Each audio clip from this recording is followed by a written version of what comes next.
저는 꽤나 오랫동안 경제랑 관련된 기자로 활동을 해왔는데요. 한 번도 경제 상황이 좋았던 적이 없는 것 같습니다. 요즘 체감 경기는 그중에서도 가장 나쁜 축에 속하는 거 아닐까 그런 생각이 드는데요. 이런 상황 속에서 중요한 건 역시 윤석열 정부 남은 3년의 경제 계획이 아닐까 싶습니다. 그래서 경제 석학으로부터 조언을 들어보는 시간 마련했습니다. 고려대 총장을 지내셨죠. 서울대 경제학부의 이필상 특임 교수님 스튜디오에 직접 모셨습니다. 교수님 어서 오십시오. 네, 안녕하세요. 예, 안녕하십니까 교수님.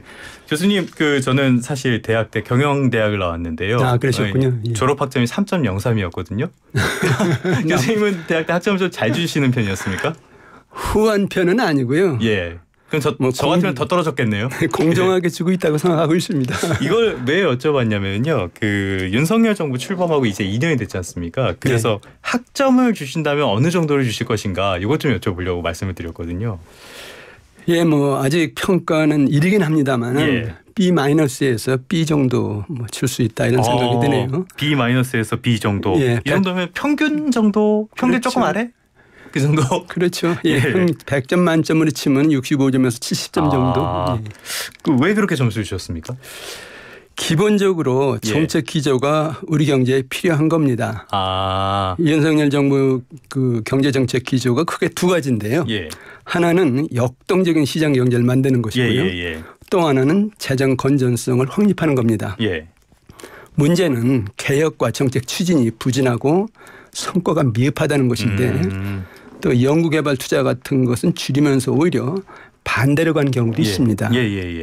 물론 지난 2년 동안 킬러 규제를 개혁한다든가 노사 법치주의를 적용한다든가 예산 증가를 축소한다든가 세일즈 외교를 한다든가 등 어느 정도 실적이 있는 것도 사실입니다. 네네. 그러나 아직 경제가 역동적으로 바뀌어서 성장률이 높아지고 정부 재정이 건전한 상태로 돌아가는 그런 단계는 아닙니다.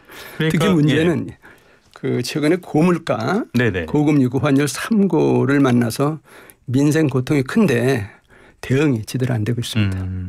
그러니까 교수님 보시기에는 시장 경제 그리고 건전 재정이라는 그 틀은 맞는데 세부적으로 좀 추진되는 게 좀 아쉬웠다 이런 말씀으로 이해하면 될까요? 네, 그렇습니다. 예. 그런데 여기에 대해서는 최근 들어서 최근이 아니죠. 2022년 초니까 우크라이나 전쟁, 중동발 지정학적 위기 이런 것들 때문에 원자재 가격 오르고 이런 대외 여건이 워낙 안 좋았다 이런 평가도 나오잖아요. 그건 교수님은 어떻게 보십니까? 사실입니다. 악재가 계속 겹치고 있는데요. 우선 코로나19, 그렇죠. 우크라이나 전쟁이 터지면서 공급망이 훼손되고요. 에너지의 공급 불안이 나타났습니다. 또 미국과 중국의 패권 전쟁이 가열되면서 자원과 기술이 무기화하고 통상 압력이 거세지고 있습니다. 최근에는 중동에서 전쟁이 일어나서 지정학적인 불안이 또 커지고 있고요. 설상가상으로 중국 경제의 침체와 불안이 지금 심하게 나타나면서 우리 경제의 수출이 감소하는 등 타격이 크다 이렇게 볼 수 있습니다. 이거는 정책적으로 어떻게 극복하기가 쉬운 부분이 아니죠. 이거는. 어떻게든지 우리가 경쟁력을 길러서 이겨내는 그런 수밖에 없죠. 재정도 말씀을 해주셨는데 사실 지금 재정 적자가 계속 이어지고 있잖아요.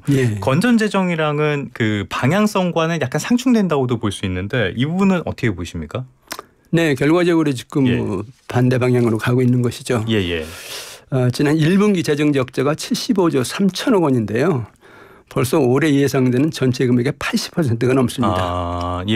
이렇게 계속 가면은 정부가 이제 빚더미 위에 올라앉고요.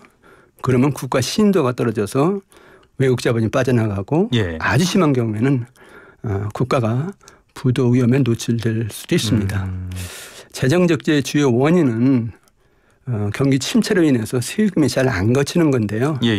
특히 기업 경영이 어려워지면서 법인세가 급격히 줄고 있습니다. 우리나라 최대 기업인 삼성전자, SK 하이닉스 작년에 영업 손실을 봐서 적자 나왔죠. 법인세가 제로입니다. 0입니다. 그래서 이제 문제를 해결하려면 정부가 일단 예산을 긴축으로 운영하는 것도 필요하겠죠.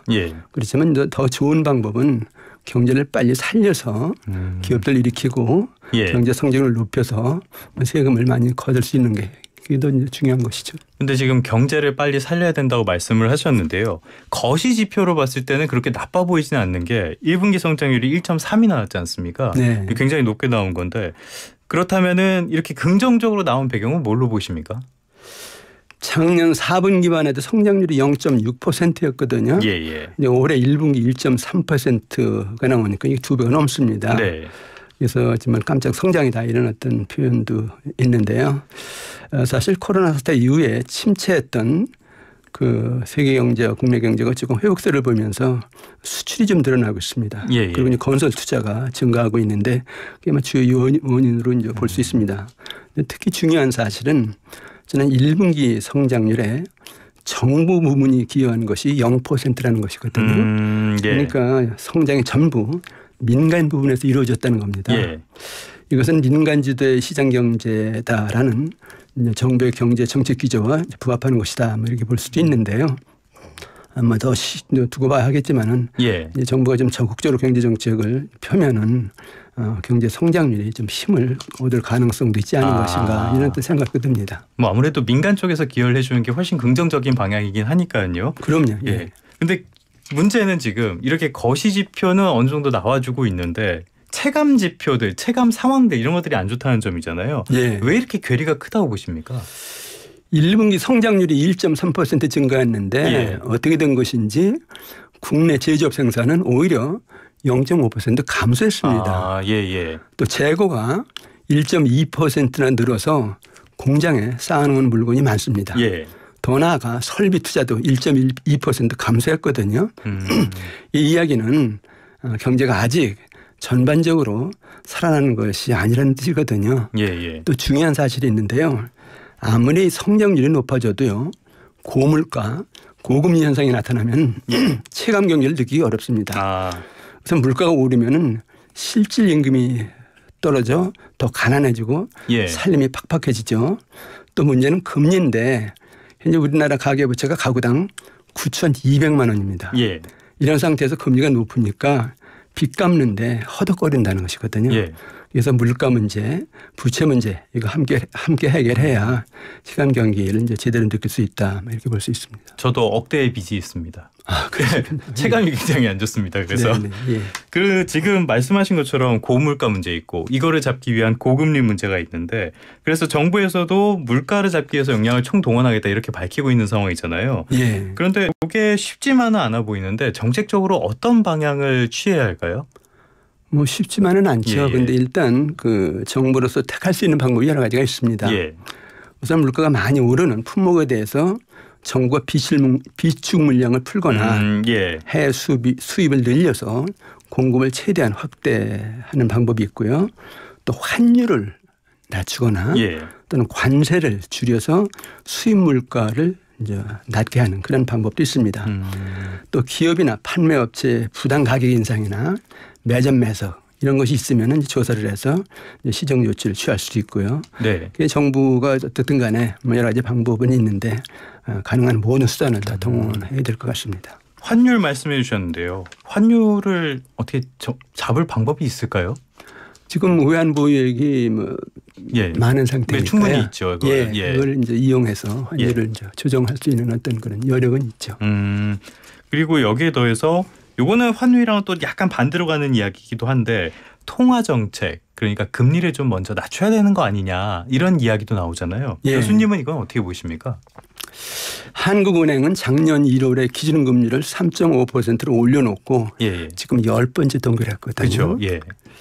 근데 이거 계속 이대로 가도 되는 거냐라는 어떤 이제 논의가 지금 제기되고 있는데 근데 금리 정책에 딜레마가 있습니다. 뭐냐면은 금리를 올리면은 가계부채, 기업부채, 연쇄 부도 위험이 커지고요. 그렇다고 금리를 내리면은 물가가 오를 수 있고요. 또 자본이 해외로 나갈 수도 있습니다. 근데 금리를 내리면 좋은 점이 있습니다. 뭐냐면은 소비와 투자가 활성화돼서 경기를 살리는 그런 효과가 있다는 것이거든요. 그래서 방법은 지금 너무 오랫동안 동결해 놨다 하는 얘기인데 물가 같은 것도 물론 통화량 많이 풀려서 그런 것도 있습니다만은 그 농산물이라든가 해외 원자재라든가 이렇게 공급 부분에서 나타나는 물가 불균형도 크거든요. 그러다가 친다면은 금리를 무조건 동결만 할 것이 아니라 일단 인하로 방향을 정하고 단계적으로 내리는 그런 어떤 방안을 지금 모색할 필요가 있다. 뭐 그런 얘기고요. 이 경우에 물가는 아까 말씀드린 대로 여러 가지 방법을 통해서 최대한 억제를 해야 되겠죠. 그 IMF 쪽에서 나온 걸 보니까 기후위기 때문에 공급량이 줄어가지고 이런 것들은 통화정책만으로 할 수가 없으니 너무 과도하게 가는 것도 안 좋다 이런 얘기가 나왔더라고요. 예, 그렇습니다. 그리고 예. 유럽에서는 지금 뭐 금리 인하를 지금 시작을 했거든요. 그래서 우리도 좀 선제적으로 대응할 필요가 있습니다. 아, 그럼 인하도 좀 고려를 해봐야 된다는 말씀이시고요. 네. 앞서도 전해드렸고 저희 프로에서도 여러 차례 다뤘던 내용인데요. 민생회복지원금. 지금 민주당 쪽에서 전 국민 25만 원 이야기를 하고 있거든요. 이 부분은 좀 어떻게 보십니까, 교수님? 민생지원금. 예. 뭐 국민 1인당 전 국민에게 25만 원씩 총 13조 원의 예산이 그렇죠. 필요한데요. 지급할 수도 있습니다. 또 민생 회복에 어느 정도 도움이 되는 것도 사실이거든요. 근데 문제가 많다는 얘기인데 뭐냐면은 그러니까 도움은 되지만 문제가 많다. 전 국민을 상대로 일률적으로 지급하니까 중산층 이상 고소득층에게는 큰 효과가 없을 것이다. 그러면은 재정 낭비가 될 수 있다는 것이고요. 두 번째 문제는 민생 지원금을 지급하려면은 정부가 국채를 발행해야 되는데 그러면 그렇지 않아도 지금 재정 건전성이 나쁜데 그게 더 나빠질 수 있다 하는 것이고요. 그다음에 또 다른 문제는 부작용입니다. 재원을 조달하기 위해서 국채를 발행하면은 시장에 당연히 금리가 오릅니다. 그리고 이제 재정 팽창을 하니까 물가 환율도 자극을 받을 수 있거든요. 그럼 우리 경제 지금 최대 악재가 3고인데 그 3고를 자극할 수 있다는 것이거든요. 그래서 이게 참 추진하기도 좀 어려운 상황인데 뭐 그렇다고 지금 무조건 이것을 해서는 안 된다 이렇게 반대만 할 거는 아닌 것 같습니다. 뭐냐면 지금 민생이 어려운 건 사실이거든요. 그렇죠. 그럼 민생지원금을 주되 고통이 큰 서민과 영세업자들 중심으로 주라는 것이죠. 좀 규모를 줄여서 그러면 이제 부작용도 줄이고 효과를 좀 얻을 수 있지 않을까 이런 생각이 듭니다. 그러니까 국채 발행해서 금리가 오른다는 거는 국채 많이 발행해서 가격이 하락하면은 채권 금리 오른다 이 말씀이신 맞습니다. 거죠? 그리고 결국에는 교수님께서도 하려면은 선별적으로 해라. 알겠습니다, 교수님. 그리고 또 다른 관심이 가는 경제 정책이 하나 있는데요. 세금 문제. 이거는 항상 관심이 많은 거지 않습니까? 부동산 세금 문제가 계속 나오고 있는데 정부는 과도한 징벌적 과세를 완화해서 시장이 정상적으로 가도록 하겠다 이런 입장이거든요. 이런 방향성은 어떻게 보십니까? 세금 때문에 먹고 살 돈이 부족하다. 세금을 내기 어려워서 집을 팔아야 된다. 또 다른 곳으로 이사해야 된다. 뭐 이 정도면 부동산 세금이 징벌적인 과세다. 뭐 이렇게 생각할 수도 있겠죠. 특히 문제가 되는 것이 이제 종합부동산세인데요. 원래 이 종부세는 투기를 막기 위해서 초고가 주택을 대상으로 해서 도입한 세금이거든요. 근데 지금 그동안 부동산 가격이 너무 올라가지고 그 대상자가 100만 명이 넘습니다. 그러니까 이게 이제 어떻게 보면은 고통을 주는 그런 어떤 징벌적인 그런 요소가 되고 있다 그런 얘기인데 뭐 그렇다고 해서 지금 투기 억제 효과가 확실한 것도 아니거든요. 그렇다면 이제 뭐 완화를 해서 정상화하는 것이 뭐 기본적으로 올바른 방향이 아닌가 이런 생각이 듭니다. 이 종부세가 노무현 정부 때 처음으로 도입이 됐었죠. 이게 두 차례 있었는데 두 차례 다 결과는 그렇게 썩 좋지는 않았던 것 같습니다. 근데 지금 너무 대상자가 많아졌으니까요. 부동산 값이 너무 많이 올랐거든요. 좀 원점에서 검토할 필요가 있겠네요. 좀 조정을 할 필요가 있다고 생각합니다. 알겠습니다. 또 하나 세금 문제가 있는데요. 최근에 이것도 많이 이슈가 됐었죠. 금융투자소득세.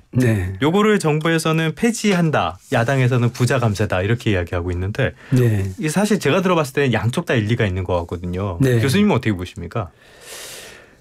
뭐 금융 투자 소득세 아시겠지만 주식이나 채권 등의 금융 투자를 해서 소득이 일정 금액 이상이면 세금을 내는 그런 제도인데 주식의 경우는 5천만 원, 그러니까 이익이 5천만 원 이상이면 초과분에 대해서 22%를 세금을 걷는 제도입니다. 작년 1월에 도입을 했는데 2년 동안 유예가 돼서 뭐 내년 1월이면은 뭐 시행을 하는 그런 제도였었는데 윤석열 대통령이 이걸 폐지하겠다 이렇게 얘기했거든요. 이걸 만약에 그냥 실행을 하면은 1,400만 개인 투자자가 타격을 받는다. 증권시장에서 자본이 대거 유출한다. 뭐 그런 어떤 논리였습니다. 그렇지만 이게 폐지가 정말 좋은 것인가에 대해서는 의문이 많습니다. 첫 번째 이제 의문이 뭐냐면은 소득이 있는 곳에 세금이 있다. 소세 원칙이 어긋난다는 것이고요. 특히 사람이 일을 해서 버는 근로소득은 세금을 내는데 돈을 버는 자본소득에 대해서 세금은 안 낸다는 게 그렇죠, 그렇죠. 너무 형평성에 어긋난다는 것입니다. 그리고 이 세금을 거둔다 해도 대상자가 그렇게 많지가 않습니다.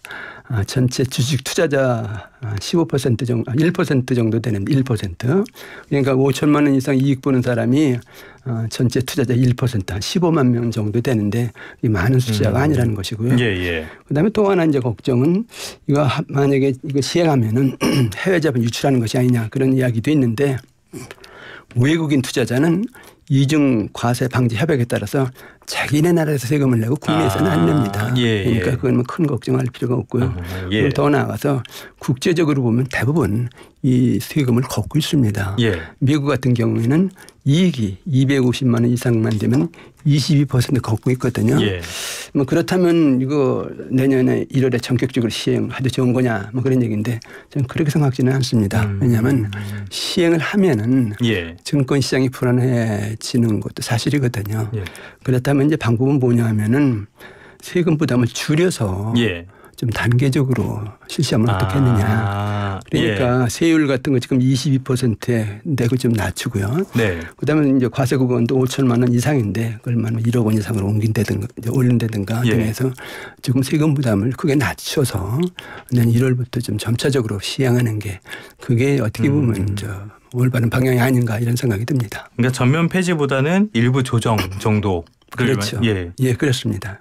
지금 문자 온 거 하나 좀 소개해드리고 넘어가도록 할게요. 7853 쓰시는 분인데요. 교수님 설명이 너무 쉽고 쏙쏙 잘 들어온다고 교수님께 A+ 학점 드린답니다. 어떠십니까 교수님? 고맙습니다. 그러면 다음 주제로 좀 넘어가서요. 지금 윤석열 정부가 추진하고 있는 3대 개혁 있잖아요. 노동, 교육, 연금. 이쪽의 상황 좀 어떻게 보고 계시나요 교수님? 3대 개혁을 뭐 굉장히 강력하게 추진을 해오긴 했는데 일정 부분 뭐 추진된 것도 있지만은 제대로 추진됐다고 보기는 어렵습니다. 아직은. 근데 여기에 규제 개혁이나 조세 개혁도 추진을 했는데 이건 뭐 빈중만 올린 상태고요. 또 최근에는 의료 개혁까지 추진을 했는데 너무 무리하게 추진하다 보니까 저항에 붙어서 지금 아주 혼란 상태거든요. 근데 지금 더 나아가서 22대 국회가 이제 여소야대가 되니까 개혁이 더 어려워질 가능성도 있다 하는 얘기인데 제가 보기에는 이거 지금 어떻게 보면 개혁 이거 그대로 가면 안 됩니다. 어떻게 보면 위기를 돌파할 마지막 기회다 이렇게 봐야 되는데 무슨 일이 있어도 해야 된다는 얘기인데 그러다가 친다면은 제가 보기에는 이 대통령이나 정부 입장에서 이 개혁의 청사진을 올바르게 그리라는 겁니다. 그리고 국민에게 치열하게 설명하고 국민의 동의를 받아라. 그리고 이해관계자들과 조율을 해서 아주 정교한 방법으로 추진해라 하는 것이고요. 그다음에 야당의 어떤 반대가 상당히 있을 수가 있는데 야당과는 국회에서 상조한다는 각오로 국회의원들과 계속 소통을 하고 협치를 하라는 것이죠. 그래서 적극적으로 좀 대통령과 정부가 나서야 될 그런 어떤 사안이다 이렇게 봅니다. 소통하고 설득해라. 어떻게 보면 제일 중요한 이야기가 아닐까 싶습니다. 끝으로 지금 말씀드린 것처럼 계속적으로 경제 상황 굉장히 안 좋은, 특히 체감 쪽에 안 좋은 상황인데 원로학자로서 정부에 꼭 하고 싶은 말씀이 있다. 어떤 게 있습니까? 야당과 싸우는 정치하지 말고 국민을 위해서 일하는 정치를 해라. 특히 경제 분야에서는 지금 경제 개혁이나 이제 민생 정책 이런 거 보면은 관료들 몇 명이 만들어서 힘으로 밀어붙이는 그런 방법을 쓰고 있다고 볼 수 있는데 그렇게 하지 말라는 것이죠. 그래서 경제 현장에 가서 국민 목소리 듣고 국민과 함께 정책을 만들어서 국민과 함께 추진하는 그런 어떤 자세를 가져라 하는 겁니다. 그래서 지금 우리 경제가 쓰러지느냐 일어서느냐 기로에 섰다 이렇게 볼 수가 있는데 무슨 일이 있어도 3년 내에 경제 살려야 됩니다. 그래서 좀 전력을 기울여달라 이렇게 당부를 하고 싶습니다. 알겠습니다. 정부가 꼭 경청해서 정책과 태도에 반영을 꼭 했으면 좋겠습니다. 지금까지 이필상 서울대 특임 교수님과 함께했습니다. 교수님 오늘 말씀 감사합니다. 네, 감사합니다.